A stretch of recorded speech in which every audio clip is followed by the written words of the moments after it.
التسنن غالبا من 6 شهور، ممكن يبدا من 4 شهور او يتاخر لحد سنه، وده عادي خالص.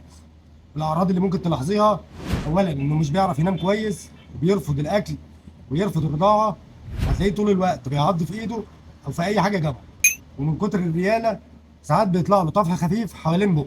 اهم عرض من اعراض التسنين هي الحراره البسيطه او الاسهال الخفيف. طب نعمل ايه؟ اولا لو في حراره هندي البروفين، وده هنديه 3 سم 3 مرات في اليوم، وده هيسكن له الالم شويه وهيخفض له الحراره.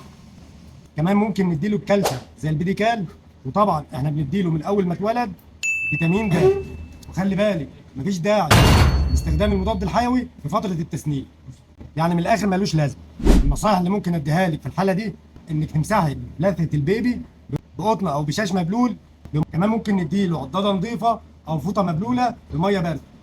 وطبعا لازم نهتم بالاكل والسوائل عشان الاسهال وعشان ما يجيلوش جفاف.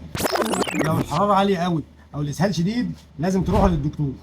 باختصار، التسنين مرحله طبيعيه بس محتاجه شويه صبر واهتمام منك، والطفل يعديها بامان. لو احتجت اي استفسار عن فتره التسنين ابعتيلي في الكومنتات.